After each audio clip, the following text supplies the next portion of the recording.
बात करते हैं साबिक वजीर आजम नवाज शरीफ की, जिनके मुल्क से बाहर कयाम की 4 हफ्ते की अदालती मुद्दत मुकम्मल हो चुकी है। अब डॉक्टरों की रिपोर्ट पर उन्हें बाहर कयाम करने की तौसीह मिल सकती है, जिसके लिए हाई कोर्ट के रजिस्ट्रार को आगाह करना होगा या फिर रिपोर्ट्स हाई कमीशन के जरिए भिजवाना होंगी।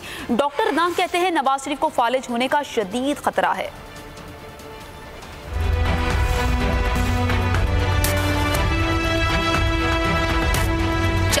पूरे हो गए, नवाज शरीफ के बैरून मुल्क कयाम की अदालती मुद्दत मुकम्मल।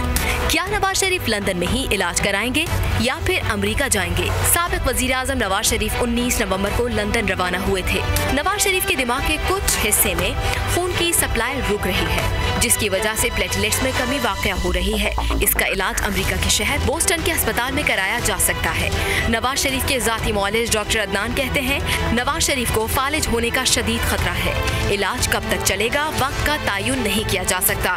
मेजर इशू इस वक्त काउंट्स का है कि वो बहुत फ्लक्चुएट करते हैं, they are variable, they are unstable, और जो भी है वो मेंटेन किया जाता है on special medicine which is अल्ट्रामोबैक। एट दिस मोमेंट जो जितनी भी एफर्ट्स हैं और जितनी भी ट्रीटमेंट है वो इज अंडर जो है केयर हेमाटोलॉजी टीम के है, और जहाँ वहाँ से उनसे क्लियरेंस होगी तो फिर उसके बाद you can go ahead with the other procedures. लीगी तर्जुमान मरियम औरंगजेब का कहना है कि डॉक्टर्स ने नवाज शरीफ को अमेरिका में इलाज कराने की तजवीज दी है।